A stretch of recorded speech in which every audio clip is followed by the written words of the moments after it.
Guys, if you've been on the struggle bus when it comes to making a good barbecue rib, you're looking for a method that's going to be foolproof and repeatable, well, this is the video for you. Let's get into it.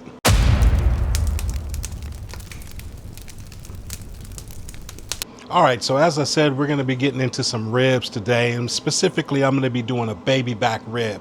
Now, keep in mind, it doesn't matter what grill I'm using. Use whatever grill you've got. Just pay attention to the principles and the concepts here as we break down what's happening during the barbecue process, and then you can apply it to whatever grill you're using. So let's get into how we're going to do this. Now, sometimes when you get your ribs, you don't know what you're getting, because I'm telling you, this is one gnarly looking baby back rib here, and I'm not sure what the butcher was doing when they did this, but it's okay. We're going to clean it up a little bit, and all of this that's kind of hanging off of here, we're just going to kind of take it off of there and try to even up this rack as best as we can here. Man, I haven't had a bad rack like this in a long time. I'm not really sure what was going on. I guess they were having a bad day, but you know what? It's all good. We'll make do with what we got here. Now this gash here, man, I don't know. That's pretty bad. That is definitely pretty bad, and it's not really a lot I can do with it there. I mean, I could kind of come in here and take this off, but it's gonna make this rack so uneven. So knowing that, I just know that these ribs are going to be kind of gruesome when we get towards the end. But hey, sometimes it happens, man. There's not really a lot you can do with it. All right, so we got these ribs trimmed up, the best we're going to do for today, and now we're going to get them seasoned up. Now we're going to keep it nice and simple with Central Texas flavors, and we're going to use straight salt and pepper. Now I've got some kosher salt and some 16 mesh of black pepper, and so we're going to get these seasoned up here. And I'm starting off with the pepper here. I'm just getting some put on here, and the reason I'm putting on pepper first is because these are bigger granules, and I want to be able to get the bigger granules onto the protein so that it has a chance to stick. Often when you put your salt on first and then try to come back with your pepper may have a harder time sticking. So we're starting with the pepper first, knowing that our granules of salt are going to be smaller and they'll be able to get in there. So now we're getting that salt on. So again, Central Texas flavors here of just straight simple salt and 16 mesh black pepper. So we're going to get this seasoned up here. Now, one thing you'll notice also is I did not take the membrane off. That's a personal preference, guys. If you want to take your membrane off, go ahead and yank it off. But today I'm just doing this one rack. I'm not going to take it off because actually I know when I do direct heat, the membrane is often good to eat. So anyway, I'm going to leave this on here. We've got this salt and pepper put on this backside, and we're going to flip this over, and man, that's just so gnarly looking. But we're going to get this front side of this rib all seasoned up here. Again, we're starting off with that black pepper, and we're going to get a good dose of black pepper on here. Again, guys, use whatever flavors you want to use for your ribs. Make it personal to you and your flavor profile, but I happen to like the salt and pepper aspect. So we're going to get this all seasoned up with salt and pepper, and we're going to get it ready to go on the grill. All right, guys, so we got our ribs all seasoned up here. Again, straight salt and pepper, Central Texas flavor style here, and we're gonna get it on a grill. Now, keep in mind, you can use any grill that you want to. Pay attention to the principles and concepts that we're discussing. But today, I'm gonna be using a pellet grill, and I'm gonna be using the Pit Boss Navigator Series 1600, and I'm gonna be running it with the competition blend pellets. I'm gonna be running at 275 degrees Fahrenheit today, and yeah, now you know what cooker we're gonna use and what our temperature is gonna be. So let's get these ribs onto the grill. All right, now onto the grill we're gonna go here. Now I'm gonna put these ribs here on my middle rack. When I'm using a pellet grill, you know you got your heat deflector down here that's gonna radiate heat. So I like to try and get my protein high up away from it if possible. And so that's what we're doing here. Now, once you get your ribs onto the grill, and it doesn't matter whether it's ribs or anything, you want to form it up the way you want it to cook. We don't want to put this on here all stretched out like that. We want to bunch it up. We want it to cook nice and tight, especially since we got this big gash here. We want to kind of form it up, cook it up nice and tight. But we've got it on our grill just like this here. and we're ready to go. So we're gonna close up this grill and we're gonna let these ribs go. Now, a good way to look at barbecue is to understand it in phases and not get overwhelmed with the overall process. Let's talk phases. The way that I look at it, my first phase is going to be trimming and seasoning my meat. Doesn't matter what I'm barbecuing, I always start off with trimming it and seasoning it. So that's going to be my first phase. Second phase is going to be smoking the meat. This is when you're getting that good smoke flavor into your protein. Doesn't matter what wood or whatever, it's all a personal preference, but that's going to be that second phase. Now the third phase is going to be tenderizing the meat. This is where you get your meat where it's nice and tender. I know a lot of people are fascinated with the fall off the bone, you know, that super tender tendernism type thing. That's where this part comes in, and that is making your meat tender. The last phase is resting the meat. That's when you get this meat off of the grill, you allow it to rest and get all those juices to go back in its natural places before you consume it. So if you stop and you look at the overall process in the 4 phases, I think it kind of makes it a lot simpler. You just go through each phase of the cook and then you're done. So hopefully that simplifies things for you. All right, guys, we're gonna hit our 1-hour checkpoint here. We're gonna take a look. And this is where whenever I'm barbecuing, I'm looking at my protein to figure out what I want to do next here. Maybe I might have to make an adjustment on the fly. So what am I looking at here? I'm looking at this rib rack here, and I'm looking to see how fast it's cooking or how slow it's cooking. If it looks like it's cooking really slow, we'll bump up our temperature. If it looks like it's cooking really fast, we may lower the temperature. Now I'm looking at it here and I'm seeing that, you know what, it does look like it's cooking a little faster on this end.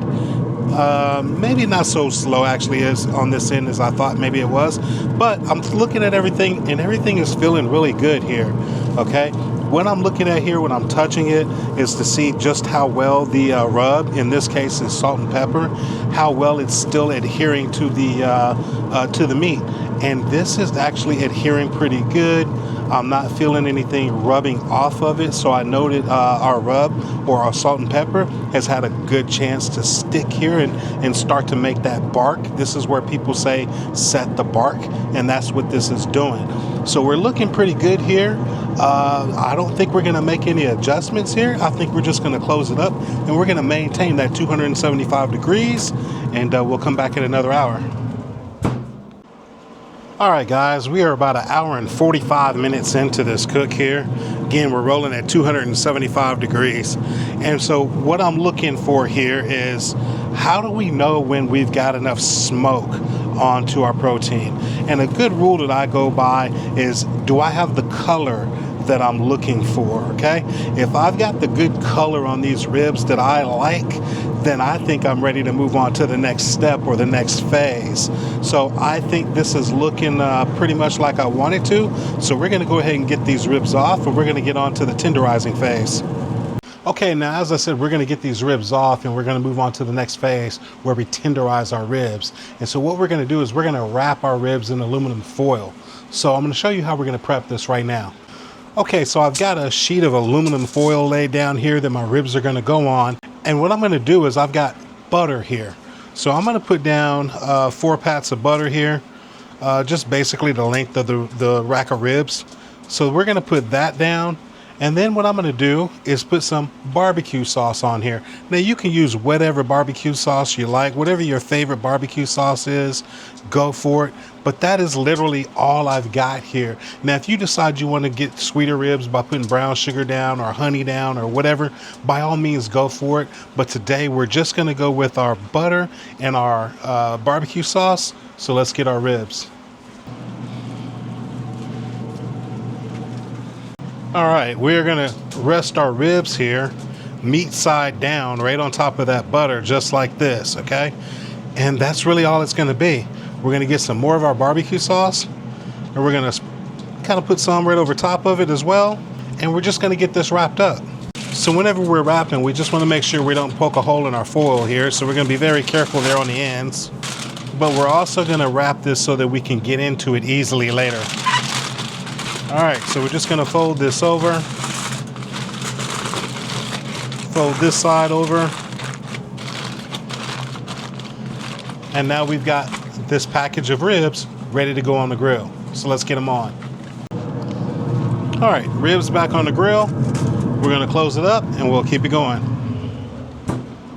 All right, so we just got these ribs back on the grill. We're wrapped up and we're in the tenderizing phase of the cook. And so how do you know when you're done? It's just whenever it's the tenderness that you like. At this particular point, these ribs are already probably safe to eat because 145 degrees Fahrenheit is all you really need for pork to be able to have it safe to eat. You're already there. We're trying to go above that now so that we can get it nice and tender. So what we're gonna do is we'll come back later and we'll check it by taking a toothpick and just poke it with a toothpick or a temperature probe. I don't really care what the temperature says if I use a temperature probe. I just merely want to get the tenderness that I'm looking for. Now, if you're a fall off the bone kind of person, you just cook it longer. The longer you cook it, the more tender it's going to be, the more it's going to fall off the bone. You want it to be a little more firm, the less time you keep it in the foil, and it won't fall off the bone. It'll be be able to bite into that rib and leave your teeth marks into it.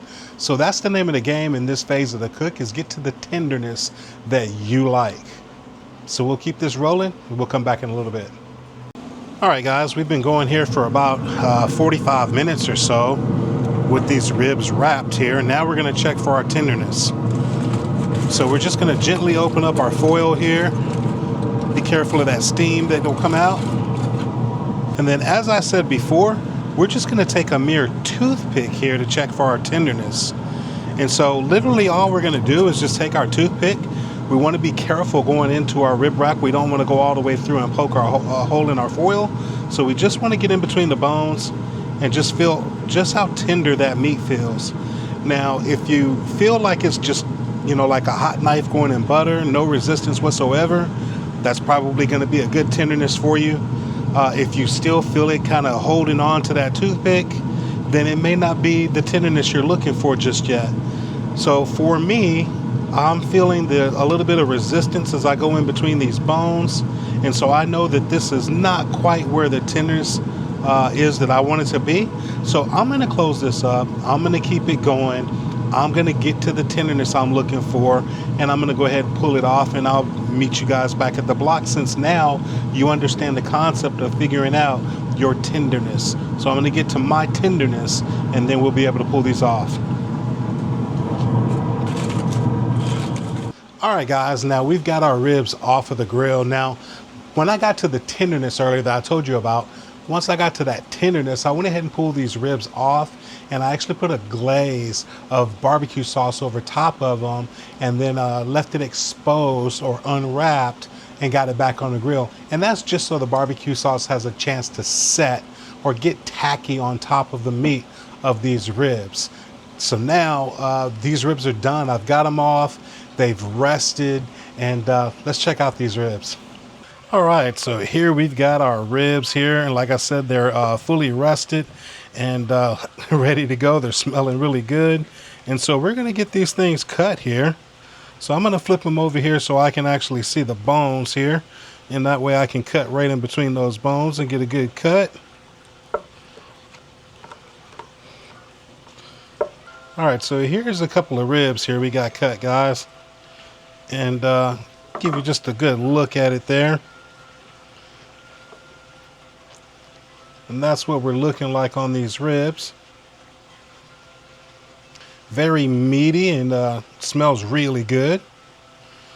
All right, so now that we understand the process and what we did, let's go ahead and take a bite. All right, cheers. Oh man, guys, this is one tasty rib.